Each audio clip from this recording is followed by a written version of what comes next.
사도행전 2장 1절부터 13절입니다. 사도행전 2장 자 1절부터 3절, 1절부터 13절에 맞춰서 함께 읽겠습니다. 오순절 날이 이미 이르매 그들이 다 같이 한 곳에 모였더니 호련히 하늘로부터 급하고 강한 바람 같은 소리가 있어 그들이 앉은 온 집에 가득하며 마치 불의 혀처럼 갈라지는 것들이 그들에게 보여 각 사람 위에 하나씩 임하여 있더니 그들이 다 성령의 충만함을 받고 성령이 말하게 하시는 따라 다른 언어들로 말하기를 시작하니라.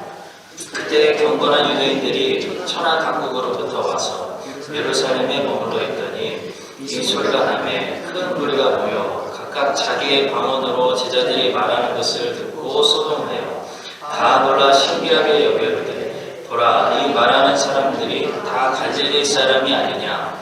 우리가 우리 각 사람이 남은 곳 방언으로 듣게 되는 것이 어찌 됩니까? 우리는 바데인과 메데인과 엘람인과 또 메소포다미아, 유대와 갑바도기아, 본도와 아시와, 부르기아와 밤멜리아, 애국과 및 구레네에 가까이 온 리비아, 여러 지방에 사는 사람들과 로마로부터 온 나그네, 유대인과 유대교에 들어온 사람들과 그레데인과 아라비아인들이라 우리가 다 우리의 각 언어로 하나님의 큰 일을 바람을 듣는도다 하고 다 놀라며 당황하여 설교하되 이 어찌된 일이냐 하며 또 어떤 이들은 조롱하였는데 그들이 세술에 취하였다 하더라.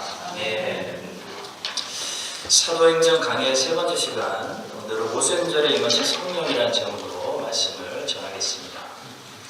사도행전 2장에 기록된 이 오순절 성령 강림 사건이 인간의 역사에 단 한 번 일어나는 이례적인 사건이냐, 아니면 모든 세대 가운데 반복해서 일어나야 하는 그런 사건으로서 일종의 롤모델을 보여주신 것이냐, 이에 관한 신학적인 논쟁이 아주 팽팽합니다. 자, 저는 이렇게 결론을 내립니다. 어떤 차원에서 이 사건은 분명히 온 인류를 대표해서 일어난 이례적인 사건이고요. 또 다른 차원에서 이 사건은 모든 세대 가운데 반복해서 일어나야 되는 사건이라고 할 수 있습니다. 자, 부흥은 모든 세대 가운데 반복돼야 됩니다. 우리는 사도행전 2장에서 보는 것과 같이 성령 하나님께서 우리 세대에도 충만히 역사하셔서 많은 사람들이 회개하고 많은 회심자들을 추수하는 그런 성령님의 부흥을 사모하고 기도해야 하는 것입니다. 자, 그런 차원에서 이 사도행전 2장 사건은 모든 세대가 사모하고 기다려야 되는, 반복돼야 되는 그런 롤모델이 됩니다. 자, 그러나 또 어떤 차원에서 이 오순절 사건이 인류의 역사 속에서 단 한 번만 일어나는 이례적인, 대표적인 사건일까요? 어떤 차원에서? 바로 교회의 탄생을 알리는 의미에서 이 오순절 성령 강림 사건은 예수님의 초림, 예수님의 단번의 십자가 죽음, 단 한 번뿐인 십자가 죽음, 예수님의 부활과 예수님의 승천과 같이 모든 인류를 대표해서 단 한 번만 일어나는 그런 모든 인류를 대표하는 이례적인 사건이라고도 말할 수 있습니다. 자, 물론 사도행전 4장을 보시면 사도행전 2장에서 일어났던 것과 같이 제자들이 또 성령 충만을 받는 것을 보게 됩니다. 비슷한 사건이 일어납니다. 막 땅이 흔들리고 성령님이 또 충만하게 임하십니다. 자, 사도행전 4장뿐만 아니라 이방인들의 사마리아인들에게 세례를 줄 때도 그랬고, 또 교회 역사를 보시면 이 오순절에 일어났던 이 사건과 비슷한 사건이 반복적으로 일어났다는 것을 우리가 알 수 있습니다. 자, 그러나 그렇다 할지라도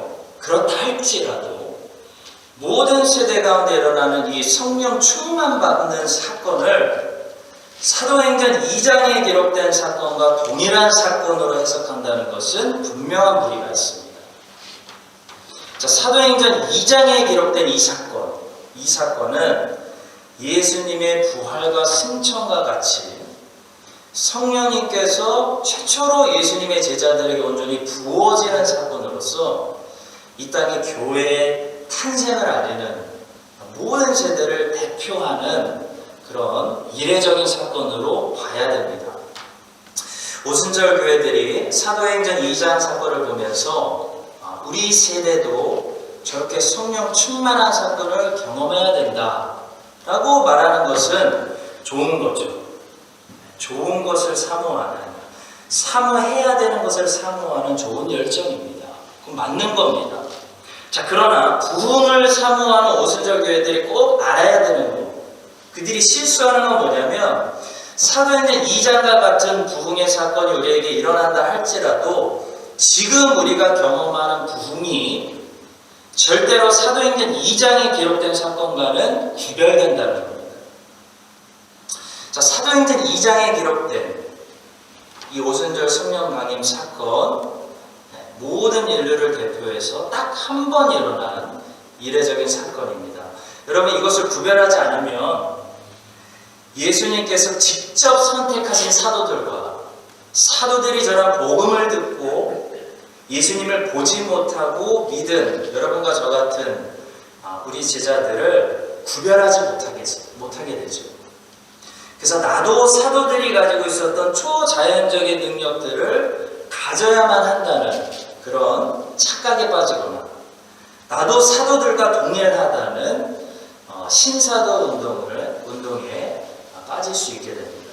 실제로 이 사도행전 2장 사건을 그렇게 잘못 해석하기 때문에 신사도 운동을 하는 사람들이 세상에 너무나 많은 거죠. 자, 여러분 분명히 아십시오. 여러분과 저는 사도가 아닙니다. 사도들은 예수님이 직접 선택하신 사람들이고 우리들은 예수님을 보지 못하고 사도들이 전한 복음을 듣고 예수님을 믿은 사람들입니다. 자, 따라서 부흥을 경험하게 되더라도 우리들이 꼭 사도들이 받았던 것처럼 방언을 해야 된다든지 어떤 이적과 능력이 우리에게서 나타나야 된다든지 하는 것은 아니라는 것입니다. 자, 이 차이를 우리가 분명히 알아야 바른 오순절 교회들처럼 부흥을 사모하되 잘못된 오순절 교회들처럼 사도들에게 일어났던 이 현상들, 곧 방언과 예언과 신유와 이런 것들을 우리가 잘못 따라가지 않는 바른 성령 충만한 길로 우리가 갈 수 있습니다. 자, 성도 여러분, 이거 너무나 중요합니다. 이 사실을 꼭 염두에 두시고, 자, 오늘은 사도행전 2장 오순절 성령 강림 사건을 보면서 이 본문에 나타나는 성령 하나님은 어떤 일을 하시는 하나님이신지 몇 가지를 살펴보도록 하겠습니다. 자, 먼저 첫 번째로 성령 하나 되게 하시는 분이다 라는 사실입니다. 성령님은 하나 되게 하시는 분입니다. 자, 그것이 오늘 본문이 우리에게 가르쳐주는 첫 번째 진리입니다. 오래전에 인간들이 바벨탑을 쌓았다가 하나님께서 그들을 흩으신 적이 있죠. 하나님께서 어떤 방법으로 그들을 흩으셨죠? 바로 언어를 복잡하게 하심으로 그들을 흩으셨습니다. 그 전에는 언어가 하나였는데 바벨탑을 쌓았을 때 하나님께서 여러 가지 언어들을 만드셔서 이 사람들을 다 흩으시고 지금까지 우리가 이민 와서 고생하는 겁니다. 자, 그러니까 바벨탑 사건의 결론은 분열과 흩어짐. 그 분열과 흩어짐의 방법은 여러 가지 언어의 창조였습니다.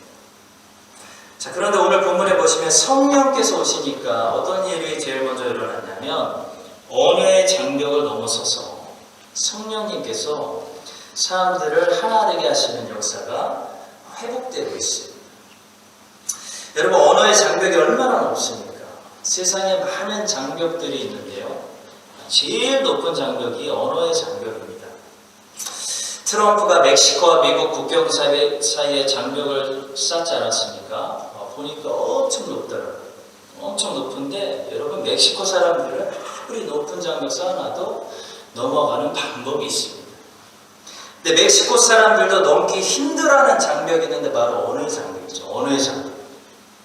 미국에 살았을 때 스페니시 사람들을 많이 만났는데 언어 장벽 때문에 우리처럼 영어가 안 돼서 너무나 힘들어요.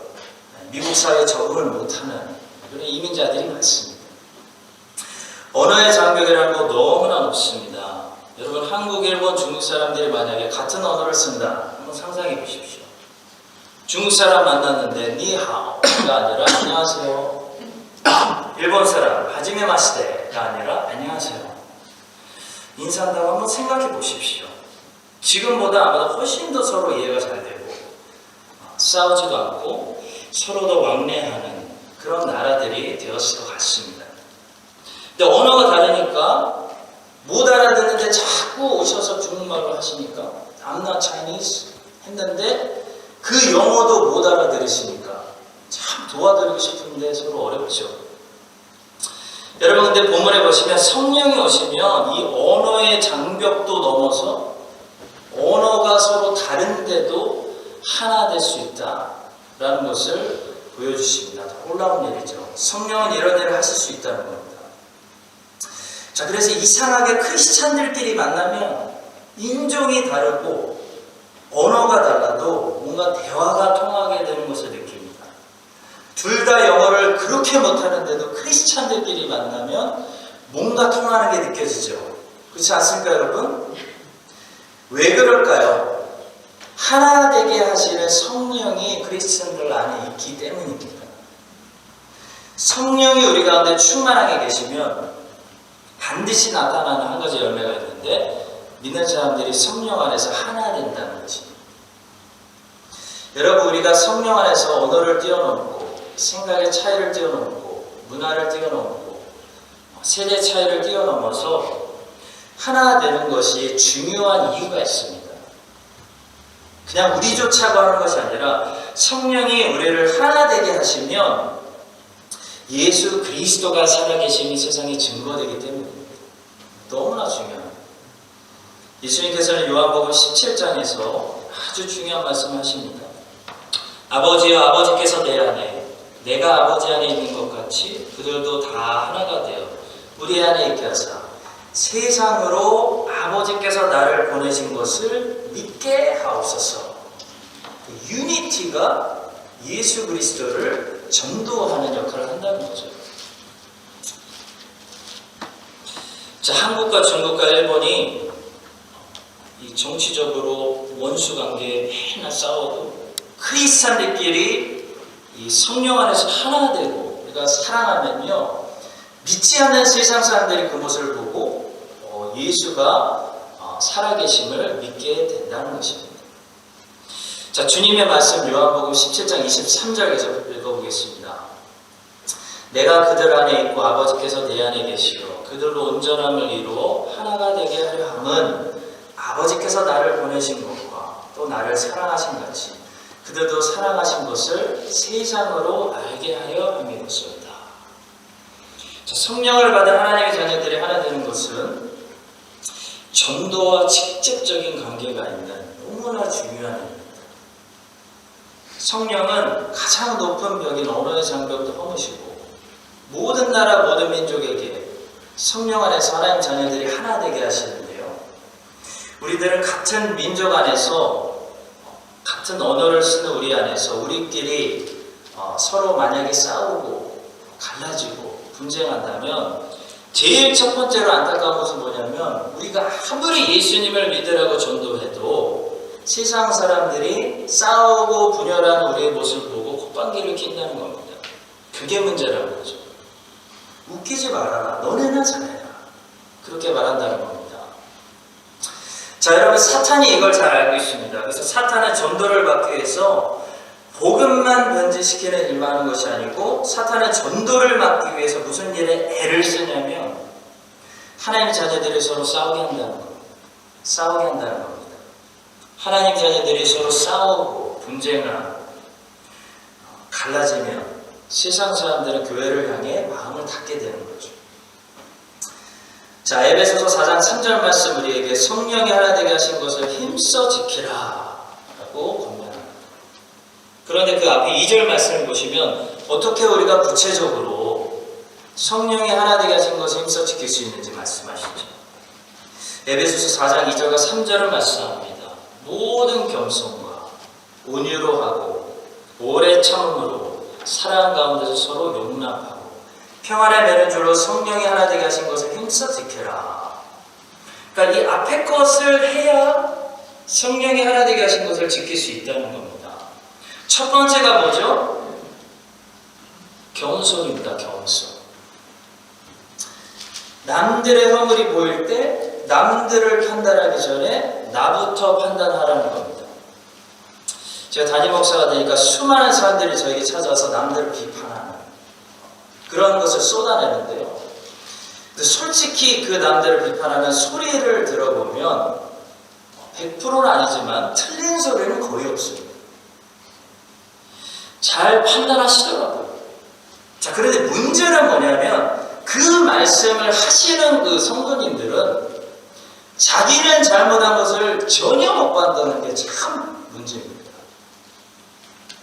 자기는 완벽하고 잘못한 게 하나도 없어요. 얘기 들어보면 하나님의 하나님, 다른 사람들만 잘못했어. 그걸 너무 잘 봐요. 너무 잘 봐. 전문가야 전문가. 여러분, 이게 우리의 문제죠. 성령께서 하나 되게 하신 것을 우리가 어떻게 힘써 지킬 수 있습니까? 먼저 겸손해야 됩니다. 다른 사람들의 잘못을 판단하기 전에 다른 사람들 잘못하죠. 죄인이고 인간인데. 먼저 내가 얼마나 악취가 나는 죄인인지 하나님 앞에서 깨달아야 된다는 거죠.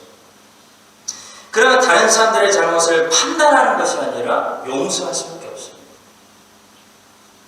자, 성령님은 어떤 분이십니까?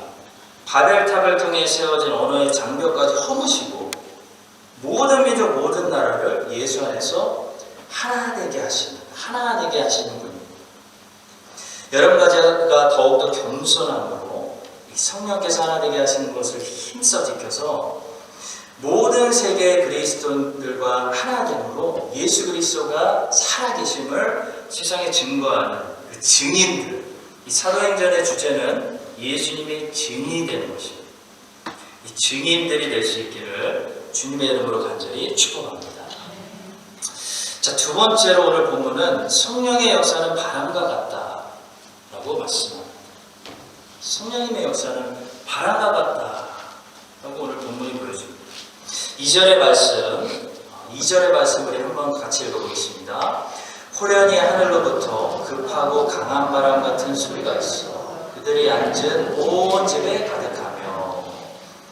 자, 그래서 성령님의 역사를 바람과 같이 표현하는 것은 어떤 목적을 가지고 있습니다. 성경은 그냥 하지 않습니다. 다 목적과 이유가 있습니다.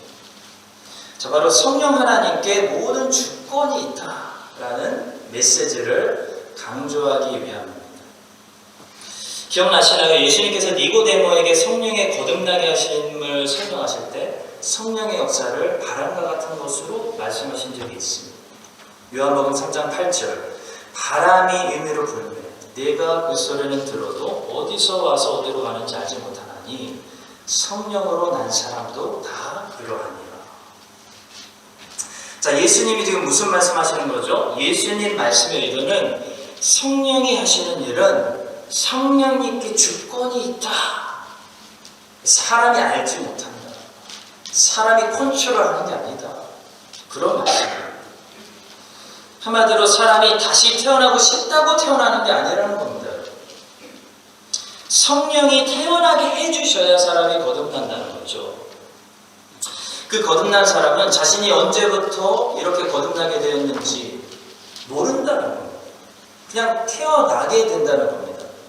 성령이 해버리시니까. 한마디로 주권이 사람에게 있지 않고 하나님께 있다. 이 사실을 항상 강조하기 위해서 성령 하나님의 역사를 바람으로 비유하고 있는 거죠. 자, 마찬가지로 오늘 본문에서 성령 하나님께서 어떻게 오셨습니까? 오순절에 제자들에게 임하실 때 급한 바람처럼 임하셨다.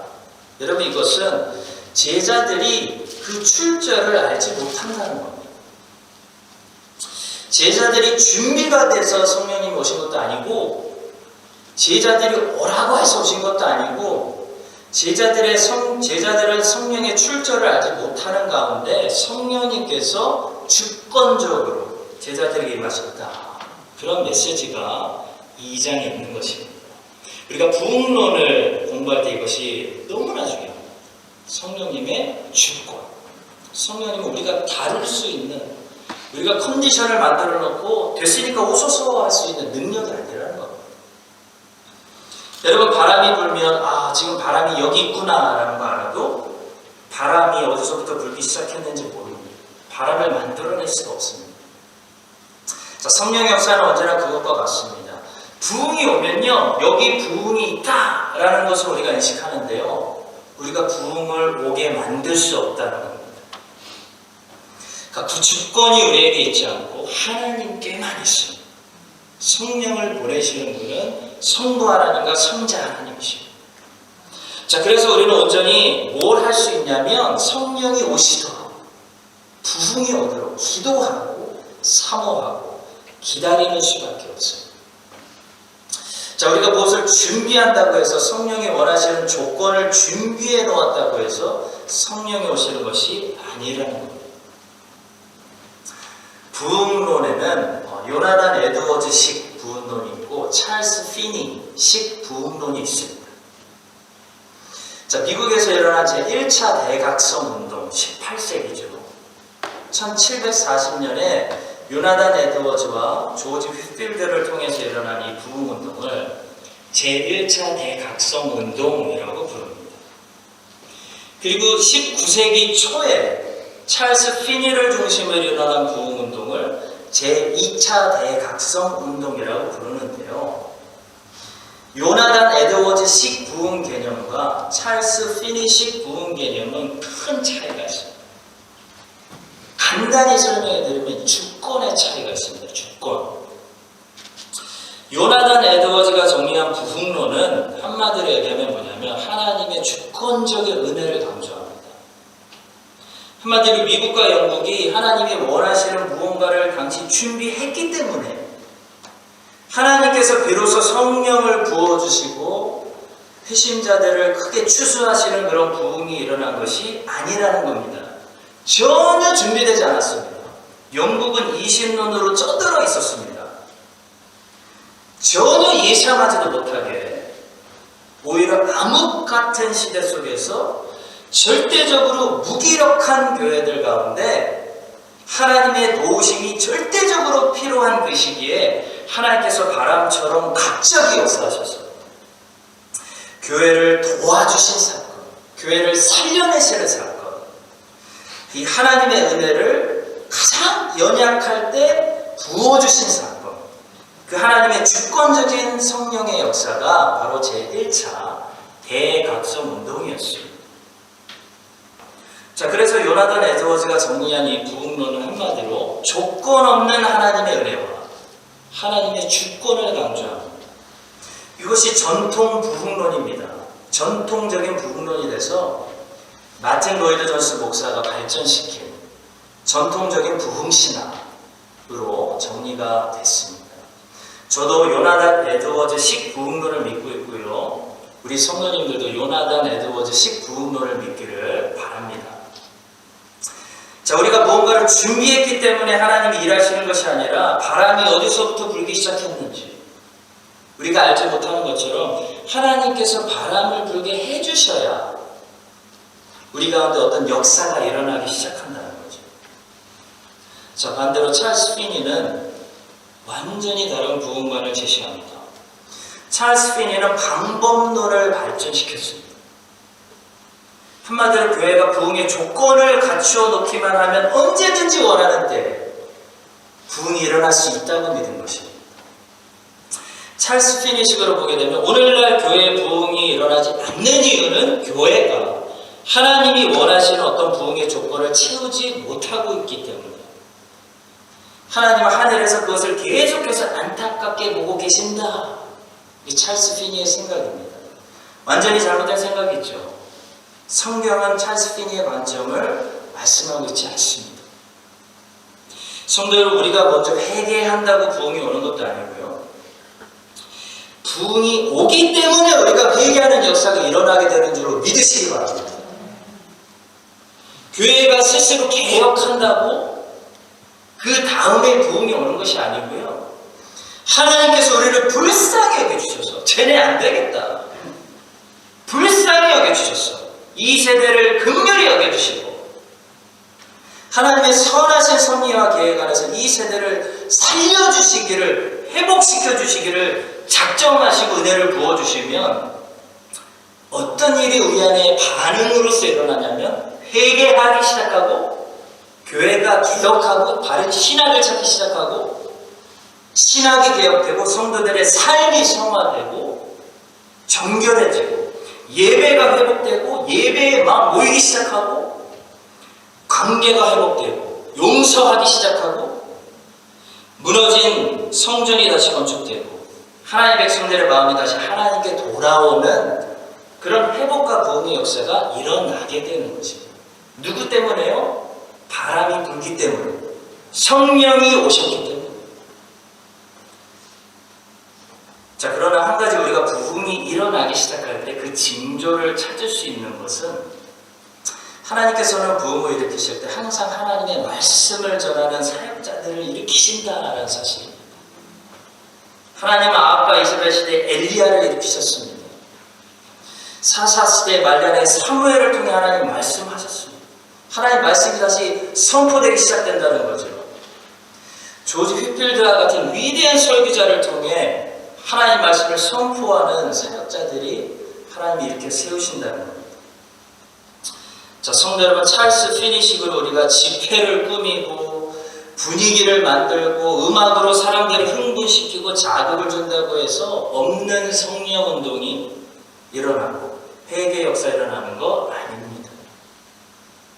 바람이 불지 않는데 바람이 부는 척한다고 바람이 있는 것이 아니죠. 우리는 우리의 모든 인간적인 그런 수단과 우스꽝스러운 방법을 하나님 앞에 다 이제 내려놓고 회개하고 바람이 불지 않아 메마른 이 시대를 한탄하면서 하나님 앞에 부흥을 달라고 기도하고 하나님 말씀을 성실하게 이 세대 가운데 우리가 선포하며 은혜의 담비를 내려 주시옵소서, 성령의 바람이 불게 해달라고 기도하고 옷을 찢어야 되는 것입니다. 하나님이 해주셔야 회복되는 것입니다. 하나님이 해주셔야 이 나라가 다시 살아나는 거지. 우리가 용 쓴다고? 아니, 이 나라가 하나님께 다시 돌아오는 건 아니라는 겁니다. 부흥이 일어나야 됩니다. 하나님이 위에서 해주셔야 우리 자녀들도 하나님께 돌아옵니다. 여러분, 다 돌아옵니다. 하나님이 해주셔야. 주의 백성들이 가슴을 찢고 마음의 할례를 받는 것이지 우리가 애쓴다고, 우리가 애쓰는 것만큼 추수할 수 있는 거 절대로 아닙니다. 여러분 보십시오. 오순절의 제자들은 용 쓰지 않았습니다. 사도행전에 나오는 사람들은 인간적인 수단, 세상적인 방법, 절대로 그것으로 사람들 자극하려고 하지 않습니다. 사도행전에 나오는 사람들은 딱 하나만 가지고 있죠. 복음만 전합니다. 근데 왜 역사가 일어나냐면 성령이 그들과 함께 하시기 때문에 역사가 일어나죠. 그들은 성령을 늘 기다렸습니다. 그들은 성령 충만받기를 사모했습니다. 성령이 오시지 않으면 제자들은 아무것도 할 수 없다는 것을 너무나 잘 알고 있었기 때문에 성령이 역사해 주시기를 늘 기도하고 사모하는 사람들이었습니다. 여러분과 저도 성령께서 호련히 역사하셨어요. 여러분, 호련히 역사하셨다는 것은 갑자기 예상치 못하게, 이게 성령의 매력입니다. 예상치 못하게 갑자기 역사하셨다는 것을 우리가 기억하면서 이 성령의 충만함을 입고 이 세대 가운데 하나님께서 흔들어 쓰시는 부흥의 도구들이 될 수 있기를 우리를 하늘에서 긍휼히 보고 계시는, 메마른 우리 세대를 긍휼히 보고 계시는 예수 그리스도의 이름으로 축복합니다. 자, 오늘 마지막으로 주시는 세 번째 말씀은 오순절에 오신 성령께서는 우리를 이제 거꾸로 전 세계 언어로 하나님의 큰 일을 전하는 자들로 보내십니다. 선교사로 파송하십니다. 라는 사실이죠. 본문에 보시면 제자들이 성령을 받고 방언을 하고 있습니다. 방언을 주신 분명한 목적을 하나님께서 거기에 기록해 놓으셨습니다. 자, 제자들은 사람들이 알아들을 수 없는 천상의 언어로 말한 것이 아니죠. 거기 모여있는 수많은 사람들이 들을 수 있도록 그들의 언어를 사용했습니다. 그들의 언어로 제자들이 하나님이 하신 큰 일을 증거했다 라고 기록합니다. 그것이 사도행전 2장에서 성령님이 방언을 주신 목적입니다. 분명히 기록되어 있습니다. 본문 8절부터 11절 제가 읽어보겠습니다. 우리가 우리 각 사람이 난 곳 방언으로 듣게 되는 것이 어찌 됩니까? 우리는 바데인가 메데인가 엘람인가 또 메소포다미아 유대와 갑바도기아 본도와 아시아 브르기아 밤벨리아 애국과 및 구레네에 가까운 리비아 여러 지방에 사는 사람들과 로마로부터 온 나그네 유대인과 유대교에 들어온 사람들과 그레데인과 아라비아인들이라 우리가 다 우리의 각 언어로 하나님의 큰 일을 말함을 듣는도다. 자, 여러분 이 사람들 어떤 사람들이냐면 유대인인데 아니면 이방인인데요. 바벨론 포로 때 여기저기로 흩어졌던 사람들일 것으로 보입니다. 그들은 유대인이지만 그 나라의 언어를 사용했던 사람들이고요. 이 사람들이 유대인의 3대 절기 6월절과 특별히 6월절 후 50일 후에 있는 우순절 아니면 칠칠절 또 맥추절이라고 하죠.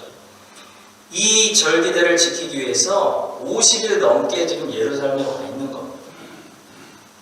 자, 이때 성령 하나님께서는 제자들에게 방언을 주심으로 제자들이 그들의 언어로 하나님께서 예수님을 통해 하신 일을 말하게 하셨습니다. 복음을 전하게 하신 거죠. 너희들이 보았던 6월절에 난리 났던 십자가에 죽었던 나사렛 예수의 사건이 어떤 사건인지를 전하게 하신 겁니다. 자, 그들은 복음을 듣고 또 베드로의 오순절 설교를 듣고 회심하고 3,000명의 예루살렘 초대교회가 되는 그런 사람들이 되었습니다. 자, 그리고 그들은 어떻게 됐을까요? 오순절이 끝났는데도 돌아가지 않았습니다. 이제 크리스찬이 되었기 때문에 더 이상 유대인이 아니라 크리스찬이 되었기 때문에 각자 고향으로 돌아가지 않고요. 몇 년 동안이나 예루살렘에서 새로운 삶을 형제들과 살면서 사도들에게 매일 특별 양육을 받았습니다.